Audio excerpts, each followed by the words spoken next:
కుప్పంలో ముఖ్యమంత్రి నారా చంద్రబాబు నాయుడు సొంత ఇంటి గృహ ప్రవేశం పండుగలా జరిగింది. ఆదివారం తెల్లవారుజామున 4:30 గృహప్రవేశ పూజా కార్యక్రమాలు నిర్వహించారు. చంద్రబాబు నాయుడు కుటుంబ సభ్యులు సాంప్రదాయ పద్ధతిలో పూజా కార్యక్రమాల్లో పాల్గొన్నారు.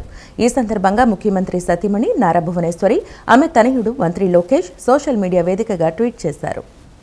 చిత్తూరు జిల్లా కుప్పం నియోజకవర్గం శాంతిపురం మండలం శివపురంలో ముఖ్యమంత్రి చంద్రబాబు గృహ ప్రవేశ కార్యక్రమం వేడుకగా జరిగింది.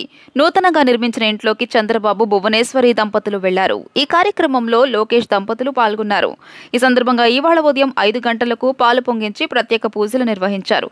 నియోజకవర్గ ప్రజలు, కార్యకర్తలు పెద్ద ఎత్తున గృహ ప్రవేశానికి హాజరయ్యారు. రాత్రికి నూతన గృహంలోనే చంద్రబాబు బస చేయనున్నారు. సీఎం పర్యటన సందర్భంగా పోలీసులు పటిష్ట బందోబస్తు ఏర్పాటు చేశారు. శివపురం పిఈఎస్ వైద్య కళాశాలలతో పాటు వికోట, కుప్పం జాతీయ రహదారిలో బలగాలను మోహరించారు. ట్రాఫిక్ కు అంతరాయం లేకుండా వాహనాలను మళ్లించారు. కుప్పంలో సొంతిల్లు కట్టుకోవడం ఎంతో సంతోషాన్నిచ్చిందని చంద్రబాబు సతీమణి భువనేశ్వరి ఆనందం వ్యక్తం చేశారు. ఈ గృహ ప్రవేశం ఎంతో సంతోషాన్నిచ్చిందన్నారు. ప్రజల మధ్య జరిగిన శుభకార్యం తనకు ఎప్పటికీ గుర్తుండిపోతుందని తెలిపారు. 36 ఏళ్లుగా తమ కుటుంబానికి అండగా ఉంటూ ముందుకు నడిపిస్తున్న ప్రజల ఆశీస్సుల మధ్య కార్యక్రమం జరగడం మర్చిపోలేమని లోకేష్ పేర్కొన్నారు. సొంతింటి పండుగలా తరలివచ్చిన నియోజకవర్గం ప్రజలకు కృతజ్ఞతలు తెలియజేశారు. కుప్పం ప్రజలు చూపించిన ప్రేమ, ఆప్యాయత మరువలేనిదని చెప్పారు. ఇది తమ కుటుంబ పండుగ కాదని అందరి పండుగ అన్నారు. ప్రతి అడుగులో తమ కుటుంబానికి తోడుగా ఉన్న అందరికీ హృదయపూర్వక కృతజ్ఞతలని తెలియజేశారు. మీ ఆశీస్సులు ఎల్లప్పుడూ తమకు దీవెనగా నిలుస్తాయని లోకేష్ ట్వీట్ చేశారు. గృహ ప్రవేశ కార్యక్రమానికి హాజరైన అతిథులు, నేతలు, కార్యకర్తలకు అల్పాహారం, భోజనం ఏర్పాటు చేశారు.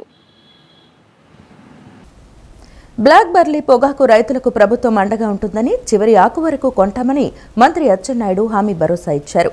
పొగాకు రైతులు బయ్యర్లుగా ఉన్న కంపెనీ ప్రతినిధులతో బాపట్ల జిల్లా ఇసుకదర్శిలో ముఖాముఖి నిర్వహించారు. పొగాకు కొనుగోలులో ప్రాసెసింగ్ ఖర్చు ప్రభుత్వమే భరిస్తుందని మంత్రి వెల్లడించారు. రాష్ట్రంలోని పొగాకు రైతులను ఆదుకునేందుకు ఏపీ ప్రభుత్వం చర్యలు చేపట్టింది. బ్లాక్ బర్లీ రకం పొగాకును చివరి ఆకు వరకు కొనే వరకు అండగా ఉంటామని ఏపీ వ్యవసాయ శాఖ మంత్రి కింజరాపు అచ్చెన్నాయుడు ప్రకటించారు.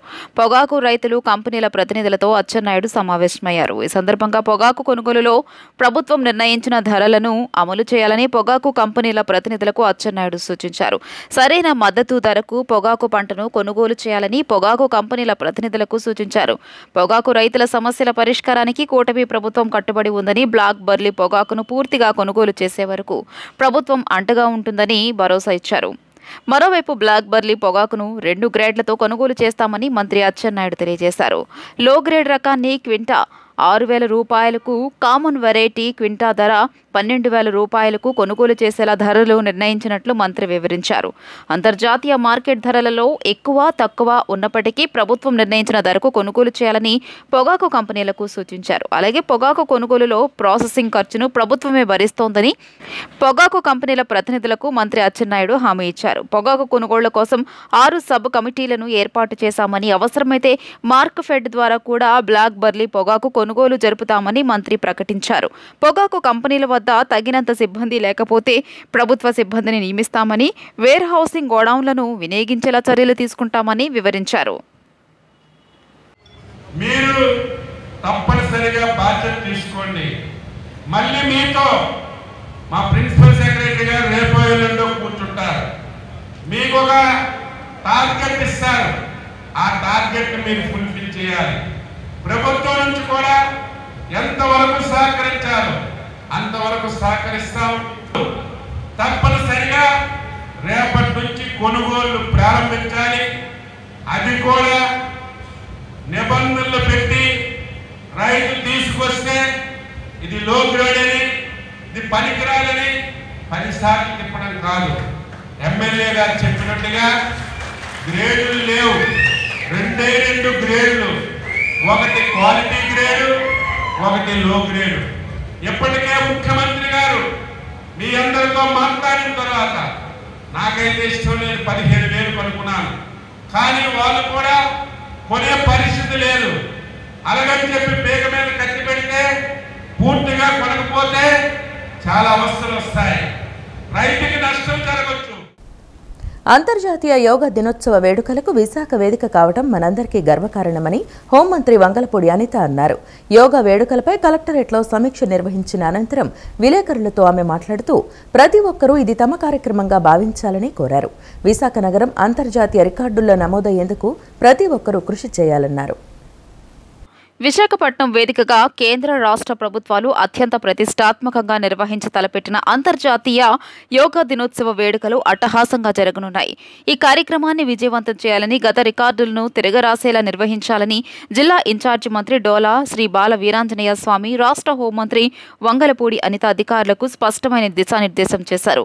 కలెక్టరేట్ మీటింగ్ హాలులో కలెక్టర్ ఎంఎన్ హరేంద్ర ప్రసాద్ ఆధ్వర్యంలో జరిగిన సమన్వయ కమిటీ సమీక్షా సమావేశంలో మంత్రులు పాల్గొని ఏర్పాట్లపై సమగ్రంగా ఆదేశాలు జారీ చేశారు. విశాఖ నగర ఖ్యాతిని మరింత ఇనుమడించేలా ప్రతి ఒక్కరూ స్వచ్ఛందంగా పాల్గొనాలని వారు పిలుపునిచ్చారు. ఈ కార్యక్రమంలో సాధారణ పౌరులు, ప్రభుత్వ ఉద్యోగులు, విద్యార్థులు, ఎన్సీసీ, ఎన్ఎస్ఎస్ వాలంటీర్లు, యోగా సంఘాల సభ్యులు, నేవీ, కోస్టల్ గార్డ్, పారిశ్రామికవేత్తలు, వ్యాపారులు, కార్మికులు తదితరులు భాగస్వామ్యం కావాలని మంత్రులు కోరారు. ముఖ్యంగా 26.5 కిలోమీటర్ల మేర ఆర్కే బీచ్, కాళీమాత టెంపుల్ నుంచి భీమిలి వరకు యోగా ప్రదర్శనలు నిర్వహించేందుకు భారీ ప్రణాళికలు రూపొందించినట్లు కలెక్టర్ తెలియజేశారు. అనుకోవడంలోని ఈరోజు నిన్న మొన్న జరిగిన ఈవెంట్స్ కూడా ఒక తార్కాణంగా మనం భావించవచ్చు. ఎందుకంటే ఈరోజు ఏదైతే మనకి 1 మంత్ ఏదైతే యోగా దినోత్సవాలు చేయాలనే ఉద్దేశంతో గౌరవ లోకేష్ గారు మనందరికీ, గౌరవ ముఖ్యమంత్రి గారి ఆదేశాల మేరకు ఈరోజు ఫస్ట్ డే మన విశాఖపట్నంలోనే పోలీస్ డిపార్ట్మెంట్ వాళ్ళు, అదేవిధంగా గ్రేహౌండ్స్ వాళ్ళు, మన ఏపీ పోలీస్, గ్రేహౌండ్స్, బెటాలియన్స్, అదేవిధంగా ex service men, fire department వీళ్ళందరూ కూడా ఈరోజు నేవీ వాళ్ళు అందరూ కూడా పార్టిసిపేట్ చేశారు. మీరు అందరూ కూడా చూసారు. దాంట్లో మేమందరం కూడా పార్టిసిపేట్ చేసాం. ఇదొక మాకు కూడా ఒక మంచి ఎక్స్పీరియన్స్ కింద మేము భావించాలి. ఇలాగే ప్రతి డిస్ట్రిక్ట్ హెడ్ క్వార్టర్లోని కూడా ఈ నెల రోజుల పాటు కంపల్సరీగా ఒక్కొక్క ఈవెంట్ జరుగుతుంది. వీటితో పాటు సీనియర్ సిటిజన్స్, పిల్లలు, వికలాంగులు వీళ్ళు కూడా పర్టికులర్గా ఒక్కొక్క జిల్లాలో చేస్తారు. వీళ్ళందరికీ కూడా 3-4 డేస్ ట్రైనింగ్ కూడా ఇవ్వడానికి యోగా టీచర్స్ కూడా సిద్ధంగా ఉన్నారు. ఈరోజు జూన్ 21 జరిగే యోగా దినోత్సవంలో ఏదో తూతు మంత్రంగా జనాలు వచ్చారో కూర్చుంటారు అనేది కాకుండా వాళ్ళందరూ కూడా యోగాలో పార్టిసిపేట్ చేసే విధంగా ముందుగానే వాళ్ళందరికీ ట్రైనింగ్ ఇవ్వడానికి ట్రైనీస్ని కూడా డిపార్ట్మెంట్ వైజ్గా అక్కడికి పంపించే ఏర్పాటు కూడా మన గౌరవ కలెక్టర్ గారు కూడా చేయడం జరుగుతుంది.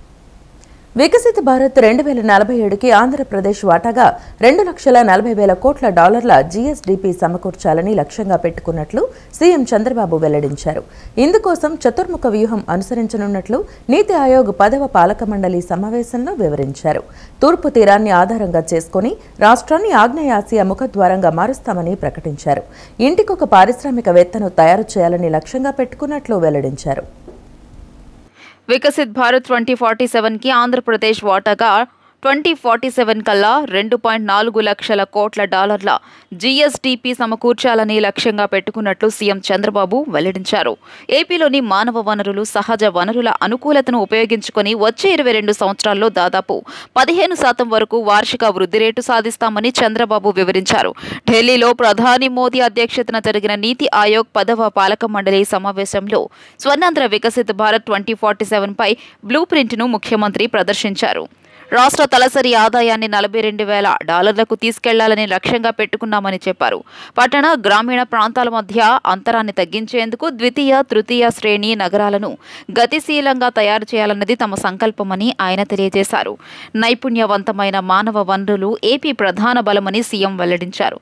దేశంలో అందరికంటే ముందు సాంకేతికతను అందిపుచ్చుకోవడం ద్వారా తెలుగు సమాజం ప్రపంచవ్యాప్తంగా ప్రభావం చూపుతోందని ఆనందం వ్యక్తం చేశారు. దాన్ని మరింతగా పెంపొందించేందుకు ఆంధ్రప్రదేశ్లో ప్రపంచ స్థాయి ఐటీ హబ్లు, పటిష్టమైన డిజిటల్ మౌలిక వసతులు కల్పించి స్టార్టప్స్ను, సంస్కృతిని ప్రోత్సహించబోతున్నట్లు వివరించారు.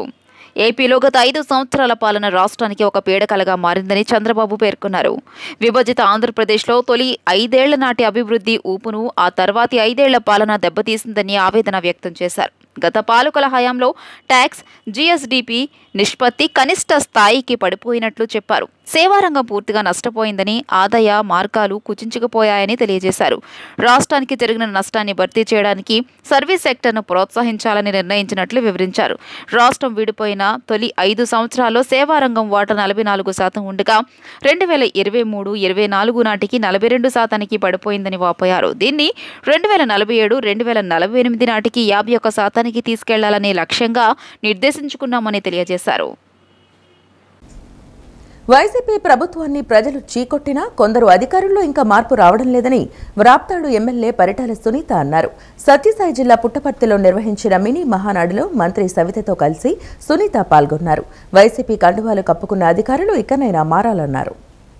కొంతమంది పోలీసు అధికారులు వైసీపీ కండువా కప్పుకొని పనిచేస్తున్నారని రాప్తాడు ఎమ్మెల్యే పరిటాల సునీత తీవ్ర ఆగ్రహం వ్యక్తం చేశారు. పేదలు, బడుగు, బలహీన వర్గాలకు చెందిన పార్టీ టీడీపీ అని ఉద్ఘాటించారు. ఎంతో మందికి రాజకీయ భిక్ష పెట్టిన పార్టీ తెలుగుదేశం అని గుర్తు చేశారు. 5 ఏళ్లు కార్యకర్తలు కష్టపడ్డారని, ఒక్కొక్కరిపై గత జగన్ ప్రభుత్వం 20 నుంచి 30 కేసులు పెట్టారని పరిటాల సునీత ఆవేదన వ్యక్తం చేశారు. కొందరు పోలీసులు ఇంకా అదే ముసుగు వేసుకున్నారని, టీడీపీ కార్యకర్తలపైన ఇంకా కేసులు పెడుతున్నారని మండిపడ్డారు. కార్యకర్తల్లో ఉత్సాహం వచ్చేలా పనిచేస్తామని అన్నారు. జాకీ పరిశ్రమ ఓ దుర్మార్గుడు నిర్వాకం వల్ల వెనక్కి వెళ్లిపోయిందని చెప్పుకొచ్చారు. పరిటాల రవీంద్రకి రాజకీయ భిక్ష పెట్టిన నాయకుడు ఎన్టీఆర్ అని ఉద్ఘాటించారు. చంద్రబాబుకు ఇచ్చిన మాట కోసం పార్టీ టికెట్ను పరిటాల శ్రీరామ్ త్యాగం చేశారని గుర్తు చేశారు. ధర్మవరం టీడీపీ కార్యకర్తలు, నేతలు ఏ ఒక్కరూ అధైర్యపడొద్దని, ప్రతి కార్యకర్తను పరిటాల కుటుంబం కాపాడుకుంటుందని పరిటాల సునీత హామీ ఇచ్చారు.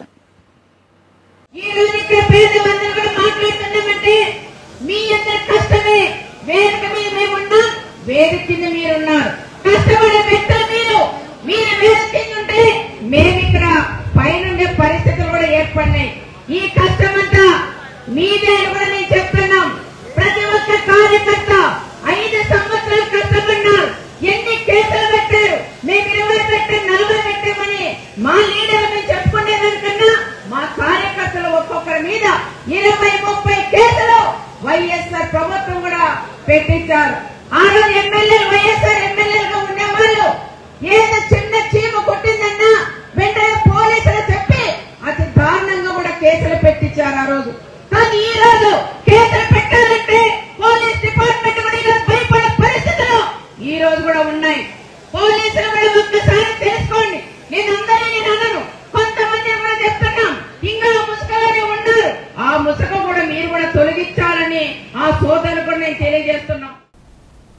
సంక్షేమానికి రూపకల్పన చేసిన ఘనత టీడీపీ వ్యవస్థాపకులు ఎన్టీఆర్కే దక్కుతుందని విజయవాడ తూర్పు ఎమ్మెల్యే గద్దె రామ్మోహన్ అన్నారు. సీఎం చంద్రబాబు నేతృత్వంలో సంక్షేమం, అభివృద్ధి సమానంగా ముందుకు తీసుకువెళ్తున్నారని చెప్పారు. విజయవాడ తూర్పు నియోజకవర్గంలోని 6వ division Maruti Nagar, Coca Cola street ఏరియాలో ప్రజా సమస్యలపై ఎమ్మెల్యే గద్దె రామ్మోహన్ పర్యటించారు. ఈ సందర్భంగా నిరుపేద కుటుంబాలకు చెందిన 4 పార్టీ కార్యకర్తలకు 3 తోపుడు బండ్లు, ప్లాట్ఫామ్ రిక్షా పంపిణీ చేశారు. ఈ సందర్భంగా ఆయన మాట్లాడుతూ మహానాడు సంబరం 27, 28, 29 కడప పసుపుమయంగా మారనుందన్నారు. ఎన్టీఆర్ సంక్షేమానికి రూపకల్పన చేశారని, అనేక పథకాలు ప్రవేశపెట్టారని గుర్తు చేశారు. ఆయనకు స్ఫూర్తిగా దేశవ్యాప్తంగా అవలంబిస్తున్నారని చెప్పారు. జాతీయ పార్టీలు సైతం తెలుగుదేశం పార్టీని ఆదర్శంగా తీసుకున్నాయని చెప్పారు. 3 తోపుడు బండ్లు, ప్లాట్ఫామ్ రిక్షా నందమూరి తారక రామారావు స్ఫూర్తితో ఇవ్వడం జరిగిందని, ఆయన మార్గంలో నడుస్తూ అనేక సేవా కార్యక్రమాలు చేయడం జరుగుతుందన్నారు. ఇవన్నీ కూడా ఆయన స్ఫూర్తే. ఆయన వచ్చిన తర్వాత, ఆయన ముఖ్యమంత్రి అయిన తర్వాత మొట్టమొదటిగా పార్టీ నాయకులు చెప్పింది, మిమ్మల్ని ప్రజలు గెలిపించింది హైదరాబాద్లో నివాసం ఉండటానికి కాదు, ఈ ప్రాంతాలకు వెళ్ళి నిరంతరం ప్రజల మధ్య తిరుగుతూ వాళ్ళ సమస్యలు పరిష్కారం కోసం ప్రయత్నం చేయండి, వాళ్ళకి సేవ చేయండి, వాళ్ళ ఇబ్బందుల్లో ఉన్న వాళ్ళని ఆదుకోండి అని చెప్పి ఆయన చూపించిన స్ఫూర్తి వల్ల ఇవాళ ఇలాంటి కార్యక్రమాలు కూడా జరుగుతున్నాయని మరి ఆయన ఘనమైన నివాళులు ఘనంగా ఆయన గుర్తు చేసుకుంటూ మరి ఈ కార్యక్రమాన్ని జయప్రదం చేసిన విజయవాడ తూర్పు తెలుగుదేశం పార్టీ, అదేవిధంగా మా జనసేన పార్టీ, అదేవిధంగా బీజేపీ పార్టీ, కూటమి పార్టీలు అన్నీ కూడా కలిసి విజయవాడ తూర్పు నియోజకవర్గంలో ఇలాంటి కార్యక్రమాలు చేపడుతున్నాం. ఎవరికి తోచిన విధంగా అది ఎదుటివాడికి తోటివాడికి సాయం చేసే కార్యక్రమాలు చేయడం జరుగుతోంది. మరొక్కసారి కూటమి ప్రభుత్వం వర్ధిల్లాలని, ఆ కూటమి నాయకులు నారా చంద్రబాబు నాయుడు గారు, పవన్ కళ్యాణ్ గారు, అదేవిధంగా మోడీ గారు, ఇలా ముగ్గురు కలయికతో ప్రతి ఒక్క మనిషి కూడా కావాల్సిన అవసరాలు తీరాలని మనస్ఫూర్తిగా కోరుకుంటున్నాను. కనకదుర్గమ్మ వారి దర్శనానికి వచ్చే వీఐపీలందరూ నిర్దేశించిన సమయంలోనే ప్రోటోకాల్ దర్శనానికి రావాలని దుర్గా మల్లేశ్వర స్వామివార్ల దేవస్థానం కార్యనిర్వహణ అధికారి డిప్యూటీ కలెక్టర్ సీనా నాయక్ సూచించారు. ప్రతిరోజు ఉదయం 11:30 నుండి మధ్యాహ్నం 1:30 లోపు వీఐపీ దర్శనాలు నిలుపుదల చేస్తున్నట్లు తెలిపారు. ప్రతిరోజు ఉదయం 5 గంటల నుంచి రాత్రి 10 గంటల వరకు ఎప్పటిలాగానే 4 క్యూ లైన్ల ద్వారా శ్రీ అమ్మవారి దర్శనం పరిపూర్ణంగా చేసుకునవచ్చన్నారు. కనకదుర్గమ్మ వారి దర్శనానికి వచ్చే వీఐపీలందరూ నిర్దేశించిన సమయంలోనే ప్రోటోకాల్ దర్శనానికి రావాలని దుర్గా మల్లేశ్వర స్వామివార్ల దేవస్థానం కార్యనిర్వహణ అధికారి డిప్యూటీ కలెక్టర్ సీనా నాయక్ సూచించారు. సాధారణ భక్తులకు ఎటువంటి ఇబ్బందులు కలగకుండా వీఐపీల కోసం ప్రత్యేక టైం స్లాట్లను కేటాయించినట్లు తెలిపారు. ప్రతిరోజు ఉదయం 11:45 నుంచి మధ్యాహ్నం 12:15 మధ్య శ్రీ కనకదుర్గమ్మ వారి ఆలయంలో అమ్మవారికి మహానైవేద్య సమర్పణ నిమిత్తం అంతకుముందు ఆనవాయితీ ప్రకారం ఆలయ శుద్ధి కార్యక్రమం ఉన్నందున ప్రతిరోజు ఉదయం 11:30 నుండి మధ్యాహ్నం 1:30 లోపు వీఐపీ దర్శనాలు నిలుపుదల చేస్తున్నట్లు తెలిపారు. దేవస్థానంలో అభివృద్ధి పనులు జరుగుతున్నందున పార్కింగ్ సమస్య ఎదురవటం, నైవేద్య సమయంలో దర్శన విరామం వలన పసిపిల్లలు, వృద్ధులు, దివ్యాంగులు కొద్ది సమయం వేచి ఉండవలసి వస్తున్నందున ఉదయం 11:30 నుండి మధ్యాహ్నం 1:30 లోపు కాకుండా అంతకుముందు ఆ తర్వాత సమయాల్లో దర్శనానికి షెడ్యూల్ నిర్ణయించుకోవాలని సూచించారు. ఈ సమయంలో రద్దీ ఎక్కువగా ఉండడం వలన భక్తులు ఇబ్బంది పడకుండా సకాలంలో శ్రీ అమ్మవారి దర్శనం త్వరితగతిన చేయించి సంతృప్తిగా వెళ్లేందుకు గాను ప్రతిరోజు ఉదయం 11:30 నుండి మధ్యాహ్నం 1:30 లోపు వీఐపీ దర్శనాలు నిలుపుదలకు నిర్ణయించినట్లు తెలియజేశారు. ప్రతిరోజు ఉదయం 5 గంటల నుండి రాత్రి 10 గంటల వరకు ఎప్పటిలాగానే 4 క్యూ లైన్ల ద్వారా శ్రీ అమ్మవారి దర్శనం పరిపూర్ణంగా చేసుకోవచ్చన్నారు. నైవేద్య విరామం, రద్దీ సమయాలు ఉదయం 11:30 నుండి మధ్యాహ్నం 1:30 లోపు వీలైనంత వరకు దర్శనానికి షెడ్యూల్ నిర్ణయించుకోవద్దని, వీఐపీల దర్శన అభ్యర్థనలను పరిగణలోకి తీసుకోమని స్పష్టం చేశారు. సాధారణ భక్తుల సౌకర్యార్థం ప్రతి ఒక్కరూ దేవస్థానం అధికారులకు సహకరించాలని ఈవో సీనా నాయక్ విజ్ఞప్తి చేశారు. తాను అభివృద్ధి చెందుతూ నలుగురికి ఉపాధి కల్పించాలనే లక్ష్యంతో పద్మజ అనే మహిళ బాలాజీ బొటిక్ అండ్ ఫ్యాషన్ షోరూంను ఏర్పాటు చేయడం అభినందనీయమని మాజీ జడ్పీ చైర్పర్సన్ గద్దె అనురాధ అన్నారు. ఇక్కడ బెనారస్, కంచి, ఇక్కత్ వంటి మంచి వెరైటీ చీరలు, డ్రెస్లు అందుబాటులో ఉన్నాయన్నారు. అమరావతి రాజధాని ఏర్పడిన తర్వాత విజయవాడ అభివృద్ధి చెందుతోందని, షాపింగ్కు అవకాశాలు పెరుగుతున్నాయని ఆమె పేర్కొన్నారు. పటమట ఫన్ టైమ్ క్లబ్ రోడ్లో నూతనంగా ఏర్పాటు చేసిన బాలాజీ బొటిక్ అండ్ ఫ్యాషన్స్ షోరూంను మాజీ జడ్పీ చైర్పర్సన్ గద్దె అనురాధ లాంఛనంగా ప్రారంభించారు. ఈ సందర్భంగా బొటిక్లోని పలు చీరలను ఆమె ఆసక్తిగా తిలకించారు. అనంతరం గద్దె అనురాధ మాట్లాడుతూ అన్ని రకాల వెరైటీలు, డిజైన్స్తో చీరలు అందుబాటులో ఉన్నాయని తెలియజేశారు.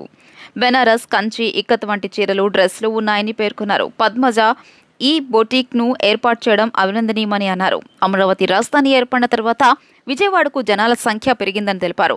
దీంతో షాపింగ్ ఎక్కువగా పెరిగిందని వెల్లడించారు. బాలాజీ బొటిక్ అండ్ ఫ్యాషన్స్ వారు మనకు నచ్చిన విధానంలో వర్క్ చేసి ఇస్తున్నారని, ఈ అవకాశాన్ని నగరవాసులు అందిపుచ్చుకోవాలని సూచించారు. నేడు మహిళలు అన్ని రంగాల్లో రాణిస్తున్నారని, ఇందుకు Balaji boutique and fashion showroom MD Padmaja కూడా ఉదాహరణ అని పేర్కొన్నారు.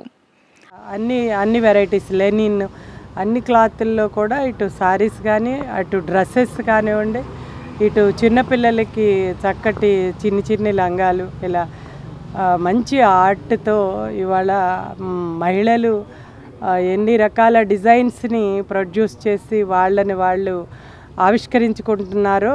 మరి ఇక్కడ మన అమ్మాయి పద్మజ తను బాలాజీ బ్యూటిక్ అండ్ ఫ్యాషన్స్తో ఇక్కడ చక్కటి అందరూ యూజ్ చేసుకోవచ్చు. అందులో ఈ సెంటర్ కూడా ఈ ఫన్ టైమ్ క్లబ్ రోడ్ అంటే చాలా ఫేమస్. అందరికీ రావడానికి విజయవాడ చాలా అనువుగా ఉంటుంది. ముఖ్యంగా ఈ రోజున అమరావతి రాజధాని అంటే మన విజయవాడే రాజధాని.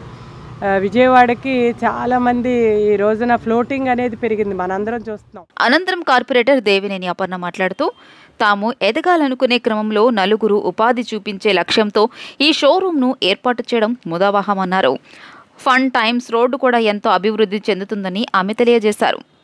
బాలాజీ బొటిక్ అండ్ ఫ్యాషన్స్ వారి తరపున అందరికీ కూడా శుభాకాంక్షలు. మరి ఈ రోజున ఒక మంచి ప్రాజెక్ట్ ఇక్కడ మరి పెట్టడం జరుగుతుంది. మీతో పాటు మీరు నలుగురికి ఉపాధి కూడా చూపిస్తున్నారు. చాలా ఇది మంచి ప్రోద్బలం అమ్మ మీకు.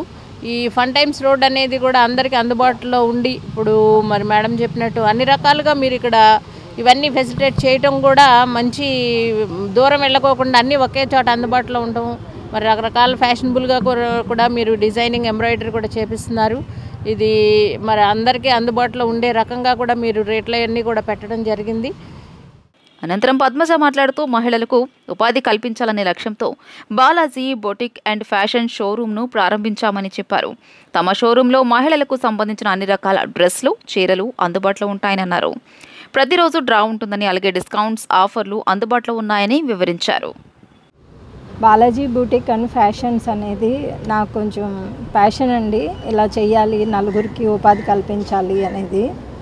లేడీస్కి సంబంధించిన ఎన్ని ఐటమ్, ఇన్నర్స్ దగ్గర నుంచి లెహంగాస్, పట్టు saris, dresses, all are items, లేడీస్కి సంబంధించిన ఎన్ని చిన్న ఐటమ్ కూడా మన దగ్గర ఉన్నాయి. వచ్చిన వాళ్ళు కంప్లీట్ షాపింగ్ చేసి బయటకు వెళ్ళొచ్చండి. మళ్ళీ ఇంకో షాప్ వెతుక్కునే పని ఉండదు. ప్రైజెస్ రీజనబుల్గా ఇస్తామండి. బయటకు వెళ్ళి మీరు కంపేర్ చేసుకున్నా కూడా ఎక్సలెంట్ ఉంది, మళ్ళీ వెళ్ళొచ్చు అనే ఫీల్ ఉంటుంది. చిల్డ్రన్స్ ఉన్నాయండి, కస్టమైజ్డ్ ఉంది, వచ్చి స్టిచ్ చేయించుకోవచ్చు. చిన్నపిల్లలవి ఇంకా ఎక్కువగా ఇంకా డిజైనరీగా కూడా ఎక్కువ స్థాయిలోకి తీసుకెళ్తాం. 8 రోజుల ముందుగానే నైరుతి రుతుపవనాలు కేరళను తాకాయి. 2009 తర్వాత రుతుపవనాలు త్వరగా రావడం ఇదే తొలిసారి. వీటి ప్రభావంతో జూన్ 2వ వారం నుంచి రాష్ట్రంలో విస్తారంగా వర్షాలు కురుస్తాయని వాతావరణ నిపుణులు అంచనా వేస్తున్నారు. దేశంలో వ్యవసాయానికి ఊతమిచ్చే నైరుతి రుతుపవనాలు నేడు కేరళను తాకాయి. 8 రోజుల ముందుగానే నైరుతి రుతుపవనాలు కేరళను తాకాయి. 2009 తర్వాత రుతుపవనాలు త్వరగా రావడం ఇదే తొలిసారి. నైరుతి రుతుపవనాలు కేరళను తాకినట్లు ఐఎండీ వెల్లడించింది. కేరళ నుంచి 2-3 రోజుల్లో ఏపీలోకి విస్తరించే అవకాశం ఉంది. అదే సమయంలో లక్షద్వీప్, తమిళనాడు, కర్ణాటక, ఈశాన్య రాష్ట్రాల్లోకి ప్రవేశించేందుకు పరిస్థితులు అనుకూలంగా ఉన్నాయని భారత వాతావరణ విభాగం తెలిపింది. వీటి ప్రభావంతో జూన్ 2వ వారం నుంచి రాష్ట్రంలో విస్తారంగా వర్షాలు కురుస్తాయని వాతావరణ నిపుణులు అంచనా వేస్తున్నారు. పశ్చిమ మధ్య, దానికి ఆనుకుని ఉన్న ఉత్తర బంగాళాఖాతంలో ఈ నెల 27 నాటికి అల్పపీడనం ఏర్పడనుంది. తర్వాత 2 రోజుల్లో ఇది మరింత బలపడే అవకాశం ఉందని ఐఎండీ తెలిపింది. బంగాళాఖాతంలో సముద్ర ఉపరితల ఉష్ణోగ్రతలు 30 నుంచి 32 డిగ్రీల మధ్యలో నమోదవుతున్నాయి. దీంతో వాయుగుండంగా బలపడవచ్చని అమెరికాకు చెందిన నేషనల్ సెంటర్ ఫర్ ఎన్విరాన్మెంటల్ ప్రిడిక్షన్కు చెందిన మోడల్ సూచిస్తోంది. ఈ ప్రభావంతో ఈ నెల 27న పలు జిల్లాల్లో భారీ వర్షాలు కురవచ్చని ఐఎండీ పేర్కొంది. సముద్రం అలజడిగా మారిన నేపథ్యంలో ఈ నెల 27 వరకు మత్స్యకారులు సముద్రంలో వేటకు వెళ్లరాదని వాతావరణ శాఖ హెచ్చరించింది. జూన్ 5 వరకు కోస్తాంధ్రతో పాటు రాయలసీమలోనూ విస్తారంగా వర్షాలు కురిసే అవకాశం ఉంది. వర్షాల నేపథ్యంలో ప్రజలు అప్రమత్తంగా ఉండాలని, ఉద్యాన పంటల రైతులు తగిన జాగ్రత్తలు తీసుకోవాలని విపత్తుల నిర్వహణ సంస్థ ఎండీ కూర్మానాథ్ సూచించారు. శుక్రవారం శ్రీకాకుళం, అల్లూరి సీతారామరాజు, తిరుపతి, కర్నూలు, వైఎస్ఆర్ జిల్లాల్లో తేలికపాటి నుంచి ఓ మోస్తరు వర్షాలు కురిశాయి. ఈ వార్తలు ఇంతటితో సమాప్తం. నమస్కారం.